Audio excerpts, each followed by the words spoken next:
Well, so life update. The reason that we have cigars to smoke is I got married. Congratulations. I'm a man. I've got a wife. And if I was joking, I'd say I don't have a life anymore. But that's not the case because I married a real beauty, and I'm pumped on it. She's a beaut.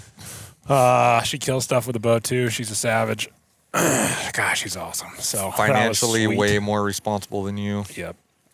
She's basically better than me in every capacity and category. So we have leftover cigars. And then, we're out here antelope hunting. And I killed an antelope today with a bow. So that's why we're doing a podcast. We came out for Zach to film me killing an antelope, and then he made the mistake of letting me know that he was open to shooting a doe. I was like, dude, if we see a doe in a hammer spot, like, I'll kill a doe. Because I'm out here just trying to get some bow hunting reps. I mean, we've got an elk hunting film coming up here in a couple weeks, and, like, that's the priority. I don't have a ton of time to you get a little smoke in your eye. Yeah, but it's good. That's a good cigar. Getting the reps. So, came up here last night. This morning saw some goats. And then we found a doe, a group of does. We didn't know there was a buck in there, but there was a buck in there. He was a little lower off and we couldn't see him from the road, and we were trying to be sneaky with our drive-by. And so I grabbed my bow. Well, I had to grab my bow, which if we go backwards to last night, Jared's pulling my bow out of the truck. I still haven't even tied my peep in fully. So my peep gets I love caught everything about this. Yeah. and slides. I'm like, dang it. Like, well, I can kind of see where it was. I slide it back. I shoot, 3 arrows at the target. Nah, it's looking good. It's in there. It's in there. So then today we find the does in the hammer spot. And like I said, I got married, so I've had other priorities that have been a little more important than getting my bow totally dialed. And so it's like, I got to go grab some broadheads real quick. What did I say? Either last night or this morning, I was like, finding you more than 3 arrows than... I think you started with 2 broadheads. And then you twisted on a third one. I only put broadheads on 3 arrows. I only have 5 fledged arrows with me because one of them is just a bear shaft that I made you cut off so we could bear shaft you. A bear shaft arrow. So I run out there, minimal landmarks. As I was kind of like getting to the head of this little drainage they were in, I could see down and see they were still there. I get around to where I think I need to be, peek up. I see the buck. He's kind of the furthest out on the flat. And so I get in tight to this bush. Peek down, I see the does, and they're like, I want to say like 90-ish yards, somewhere in that area. Now, I knew there were some closer to me, but I was kind of like max exposure if I was going to try to get up and peek over. It was kind of like the last bush to the edge to see down. I had to like get exposed, and so I was like, well, I'm just going to slip down the ridge. I think if I back out, go down the ridge a little bit, it's a little sharper. And I can actually get tighter to the crest. And so I did that, snuck in. I thought, I feel like they could have seen me at a few points. I was being sneaky, but it's tough when you're crawling through the sage with your bow and you're inside 100 yards and there's like 6 antelope down there, not to be like, have one pick you off or whatever. And I made it kind of to my bush I wanted to and kind of peeked up a little bit, peeked over to my right to see if I could find those 2 does. And sure enough, they were there. Was able to range them. 51. Had a nice little spot. Kind of had to kick my bow over at a 45 and kind of draw it and then kind of come up on my knees. They didn't look, which was awesome when I drew my bow. And then I was definitely wobbling.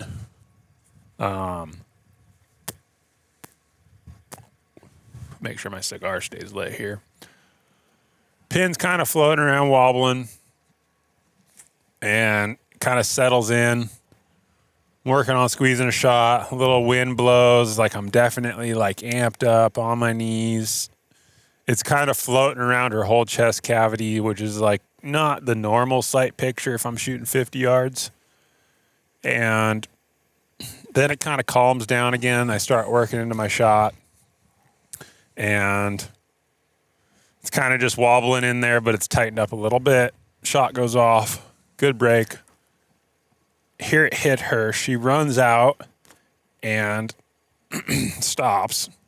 And I can see blood coming out of the bottom of her. Arrow is still in her, but it's passed through. Looks a little low, but I think she's going to go down. She was acting like she was going to go down. So I'm on, Zach sprinted a good way. It was maybe 1,000, 1,100 yards from where I was able to get the truck to. But you had a big loop around. And while you were going around, I climbed this ridge and got in a nice little spot between two bushes, set up the tripod, got the new long lens 4800. And I just set up there. I was like, dude, I'm in a great spot. I had a pretty good suspicion on where you were going to come out, or where you're going to like end your stalk. Those bushes looked really good from my angle too. And I was set up, and it was cool. Two things. It was cool. And it was also not cool because I'm not fully on board with the S-Log. We're filming an S-Log, so I'm going to detour from the Antelope conversation. Here, we're just going to go on a little detour here. But when I first started learning how to film and all this photo stuff, I asked Zach about S-Log. Like, what do you think about? It's like, it's like my films come out gray, like the Rex 709 or whatever the heck it is. I have no idea. Just it's standard. It's great. Picture profile. Well, then Travis, thank you, Travis. He goes off to Tahiti and he filmed a bunch of cool stuff in S-Log, right? And it came out all sick. It was like, we need to film an S-Log. It's like, gosh, dang it. And I was like, yeah, at first I was like, just like gear nerd. And I was like, let me try this. It adds an extra step. Like if you're trying to learn how to do all this photo video stuff for the amateur, which I am, not pumped yet. Okay, so my entire career at Stone Glacier, I'd never shot anything in S-Log. You can still get a great picture, yada, yada, yada, and make great films, great content. Hands down. The problem with shooting S-Log for a long time was like the cameras themselves, you couldn't put a LUT into the camera. At least the cameras I had. If you ran like a secondary monitor, you could upload a LUT. Yep. And so it would show you what the final product would look like color graded. Otherwise, you were filming a super flat image. It was hard to expose, hard to see. Now with the updates of the cameras, you can at least in my A7S III, you can internally add a LUT. So it looks like 100%. It will be color graded, and you do get more dynamic range out of S-Log 3. And you could do it on my FX30. You could do it on the A6. You could do it on all of them. And for big projects, which we're about to have here in a few weeks. Like, great idea. It's good, especially if you're out in the open. It's really sunny. It does help. Man, so much dynamic range. Now this ties back into the Antelope. I'm on our super sweet new 4-800 lens. And it's on the A1, A1 or A1 Mark I, Sony's flagship 6 months ago. Guess what it doesn't have? What doesn't it have? I don't think you can put a LUT in there. There's no LUT on there, so I'm just like, or I haven't figured out how to do it. Regardless, so I'm watching and I'm like literally looking through my binos and I'm like, okay, I think I could. It just makes it a flat image without the LUT. But there's gamma assist that gets it closer. But it's not. It was just I couldn't see where everything was. I think we got good footage on it. I'm sure Jared did good. It looked good, but it was. You were sitting there long enough. I'm sure it's gonna be great. It'll be all right. Then I ran it, but then my other. I don't know. Did you film it in 8K? Who knows, dude? I ran through some battery, dude. I'll tell you what. I had like 65% when I sat down, and like, I didn't get the whole thing on until I rallied back to the truck at some point. I'll let you take back over the story, but we got some footage. I struggled a little bit on the flat. The LUTs make it way easier. I'm going to go make sure that my truck keeps running so we don't lose a podcast again. Yeah, it doesn't say anything yet, but you can go look. I'll keep on the Antelope story here.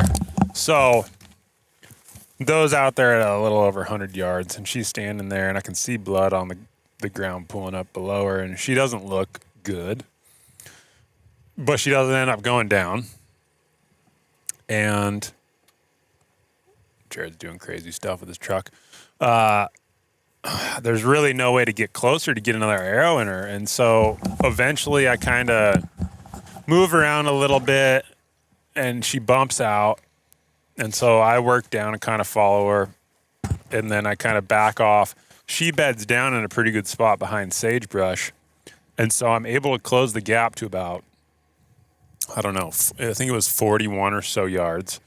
And she's bedded. Draw my bow. I know if I step out to the right a little bit, I'll be able to get a quartering away shot of her bedded.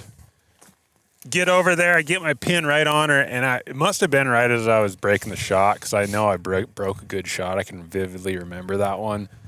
She must have jumped up, or I don't know what happened, but I totally missed her. She just started moving as the shot broke, is what I feel like. I was watching it through binos and I was recording, and it looked like she was like decided to lunge up as your shot was breaking, and she seemed to go just above, like it went just under her. Antelope, when they've been hit once, they do get pretty jumpy. Oh man, which it's always a bummer. I feel like I did a lot of good things to get that first arrow in her, and it was real close. Like it was just in the pocket, but just low, and with the angle, it just must have just missed her heart and was too low for lungs. So it was like she was not gonna make it, but it wasn't gonna be super fast. So I was really trying to get another arrow in her. Anyways, she went out to about 90, which I can only dial my sight to about 85. I tried to send another one. That was not a highly a well executed shot. I just remember like holding my pin like on her back and not knowing where to aim, and then it was just like taking too long, and I just kind of forced one off, and I just saw it wasn't pure. Yeah, Totally missed her. it's worth trying though. So now I'm out of broadheads. This is great. So I'm sitting in the truck. I watched those 3 arrows go, and I was like, "There's no way he has more broadheads. I'm not sure what he's going to do." And he's not coming back towards the truck yet. And I'm like, "Well, maybe." And I had the ultimate predator decoy on my bow from earlier, and so I was like, "If I just walk out there, like maybe she'll come towards me, and I can meet up with you and give you my bow." Yeah.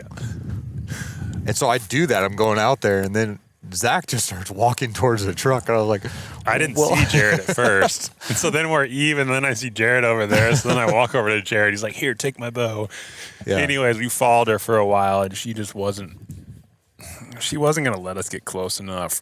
So I was like, let's go to the truck and see if she beds down. Because if she beds down, I think I can probably get close again, and let's try to finish this thing right now instead of coming back later and, letting her slowly die, which is not what you want as a bow hunter or hunter of any kind, but sometimes you can't make a perfect shot every time. So yeah, I went back to the truck. What do you got over on the skyline over there? Is that a little antelope or a deer? It's a critter.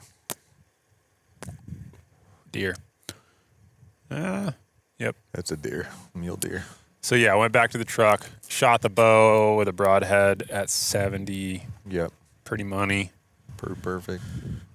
And she did bed down again, and I basically got a sagebrush between her and me and just straight lined at her. And she never even looked at me, even though the last 50-ish yards was like minimal coverage. Like I had the sagebrush between me, but like she could have picked me off still. But I was able to get in behind that bush. It was kind of my last cover. Ranged her. It was like 71.6 or something. Dialed my sight to 72.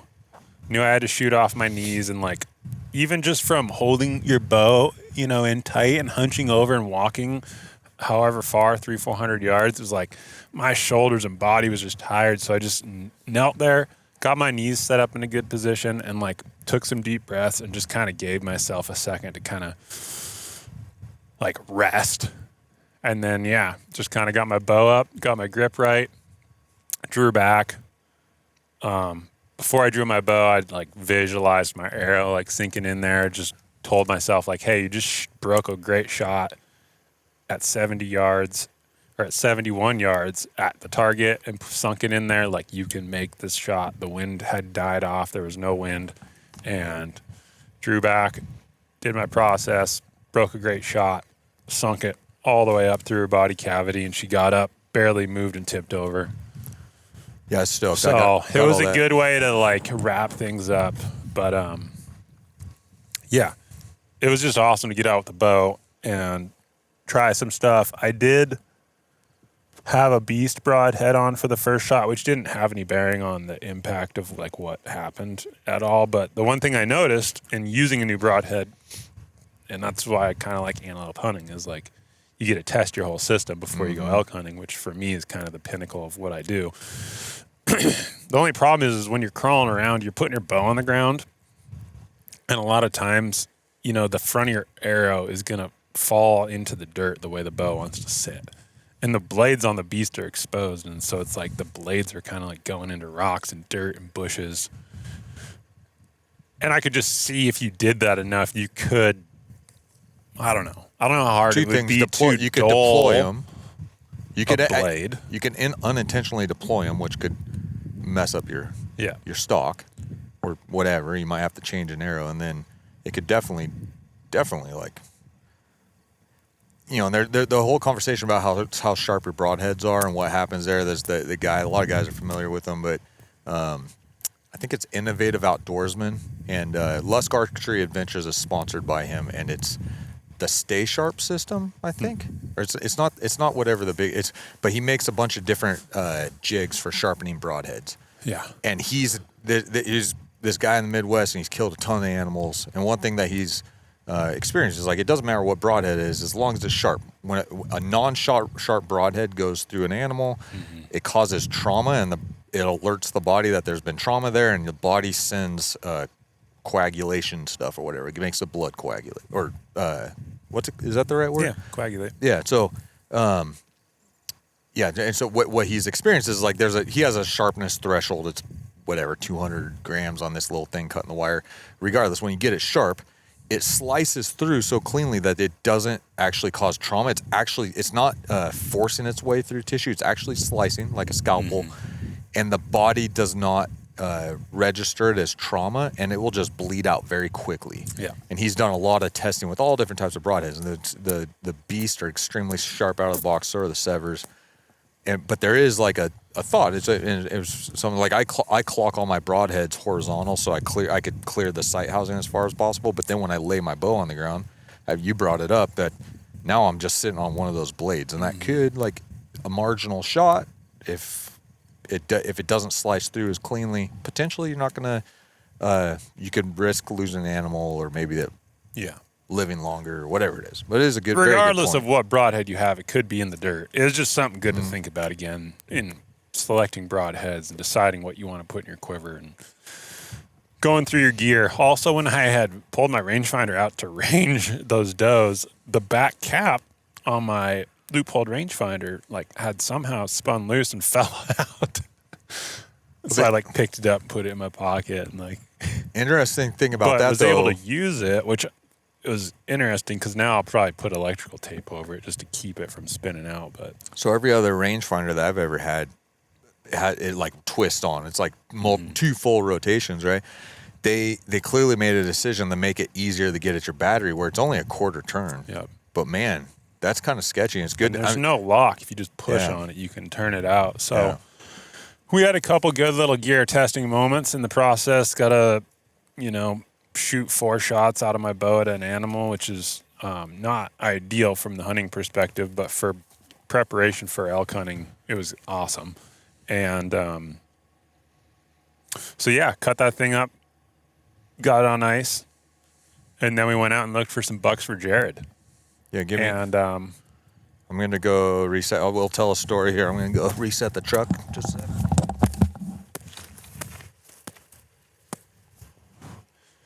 So Jared, we got the podcaster hooked into the truck, and he's kind of got to go mess with it so it doesn't auto shut off, because we don't have a great system here in this rig for running the podcast gear. It's got to be plugged in. So thanks for bearing with us. All right.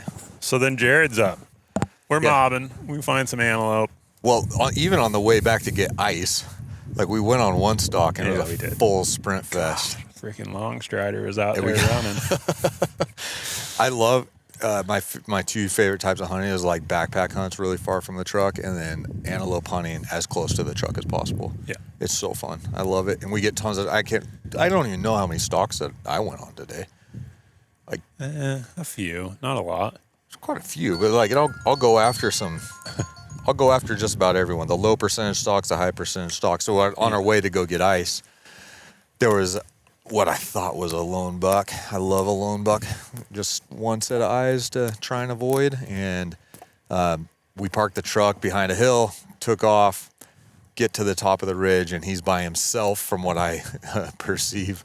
He goes over the ridge about, trying to remember the distance. I feel like it was just under 1,000 yards. He goes over the ridge, and it's like, here we go. And both of us are sprinting across this open, and right away there's a doe in the bottom I didn't see. Well, I was like, screw it, we're out here. Let's keep going. Classic bow hunting, just other animals messing up stuff. Oh, yeah. So she blows out over to that buck. I was like, dude, just keep going. Maybe we'll get lucky. Come over the rise. He's out there at 120, I believe. He wasn't that far, but then there's more does. So we dropped back down, spin around. By that time, that doe had all the other ones riled up. Yeah. And we got in close. It was, we're at 118 or something like that. It was close, but yeah. Then we rallied up, got some ice, and then went and hit some really good looking country. Yeah. There's some country that I've hunted that I felt like was broken enough to get some stalks, and sure enough, we got there and there were antelope in good spots. 100%.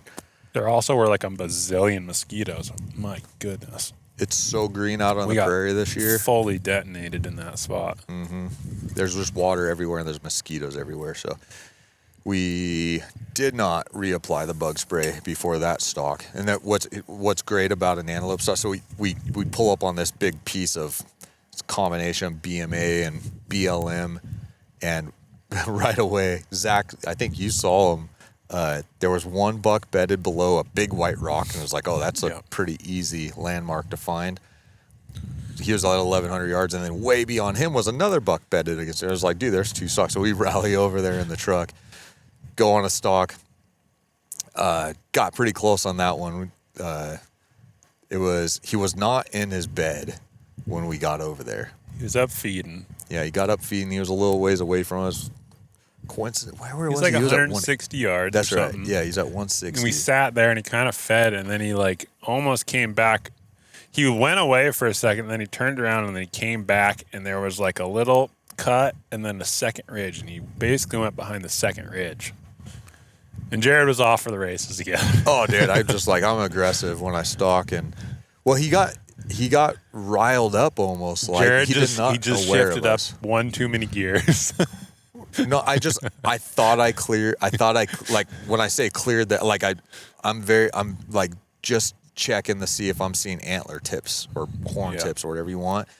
And I thought I cleared that whole hillside, so I was like, okay, I'm good. He's over there. Well, I took one more step, and all of a sudden he's there at like 40 yards maybe. Yep. He was in a weird little cut. I too fast, and then he spun around, and then we went over. I think he ended up at 84, I believe.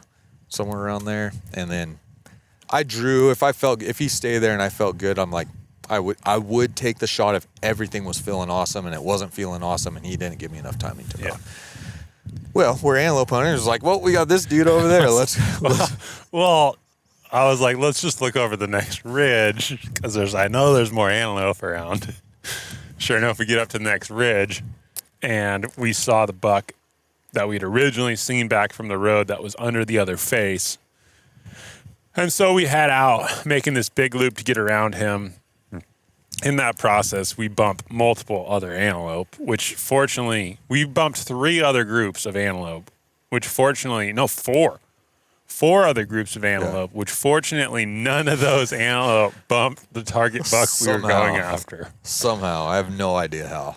And so it's like, a lot of times, I think early in bow hunting, you bump stuff and you lose a little bit of like the focus. Like, oh, he's probably gone, but I'll check, and then you just half-ass your way up there, and then they're still there, and you bump them. Anyways, Jared works up to kind of where we think he could be, and you peek over. Well, trying to. Because you peeked over, you saw those antelope back over that before way. we went to the little saddle. Yeah, before we went to the little saddle, yeah. and I was like, Peek. and I saw him over to our right. Well, before that even, there was another buck out in the flat. And I was like, dude, is that him? And you had a good look at him. You're like, dude, that's not him. There was already another buck out there. But then there's does over there. And I was like, I just got to look right here. Wasn't there. And then you look over and he's on the face, facing us. Yeah. So I get a quick look at him. Okay, he's coming that way. You had a good line on where there was a shadow line. He's like right over from that. But we started feeding over. I was like, the wind is going straight there. I didn't want to go right to that shadow line and go over. Yep. Because I was like, it's going to blow into him. And then there was like a little saddle. We went to the saddle. I was like, he's got it. Just not keeping in mind the antelope are erratic. They do the most random things. Yeah. I was, in my mind, he's feeding this way towards us. And I'm just like, man, where is he? Keep checking. And all of a sudden, Zach bumps me. Typical camera guy, like, sees everything. Don't move. Yeah, he's on the ridge with us. And so I'm in this like half, like almost push up on my knees, but push up position. And I'm like, and he's like, don't move. So I close my right eye because he's over this way. I close my right eye. I have this thing that if animals can't see your eye, then they don't know you're human or something. So I close my right eye, but I'm looking with my left eye across there. And I'm like going cross-eyed. It was not, but he's just there. And how long would you say that was? We were probably like held up for probably only like a couple minutes, two or 3 minutes, but it felt like a long time. Felt like 5 minutes. I was just in this, and like everything starts to burn a little bit. You're super uncomfortable. And I could just see his antler tips, and he never fully looked at us. He was like scanning out behind like that direction, but never looked at us. And mind you, I'm going cross-eyed. Mosquitoes are destroying us. Just destroyed, just lighting us up. They're like in my ear, like trying not to move. You can't Fortunately, swallow them. I'm behind Jared enough to like swap my face. I'm blocking you, yeah. Well, then, and mind you, my right eye is closed the whole time, and I'm not seeing all that great. And Zach is more squared on, and he goes, all right, grab your bow.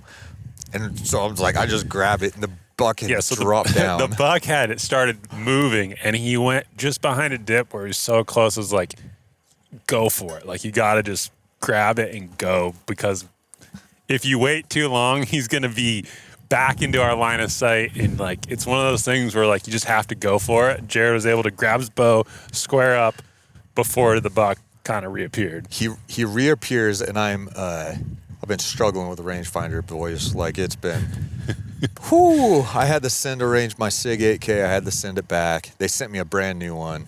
It won't range between 35 and about 180 yards. Yeah. But it'll crush 2,000 right now. Crushes 2,000 yards. Will not range. 0 to 35, great. 180 to infinity, great. Will not do that. So I'm still using my old SIG 2400 BDX thing or something, and it's not. It just doesn't. Like, it's accurate right now, but it doesn't have as reliable of a laser, especially shooting through grass. So it took me a little longer than I would have liked to get my range, but I got multiple hits at 50. So I was like, he's at 50. I'm shooting a 4-pin sight. I got 20, 30, 40, 50. I was like, bottom pin, I'm good to go. Draw my bow. He doesn't see me. I start settling, and he just won't stop walking at this point. Zach is making what's your go-to stop noise? Yeah. Yeah. And then Jared was like, meh. I did a loud one. I'm just like, because I was like, being the camera guy, you're like, I think we probably should stop him there. Yeah. Like, I'm gonna do a soft one. Yeah, I needed him to stop, because it's like any further is like I'm gonna have to let down. Well, probably should have just let him keep walking, looking back on it, because it felt like he was walking straight perpendilar to us. Yeah.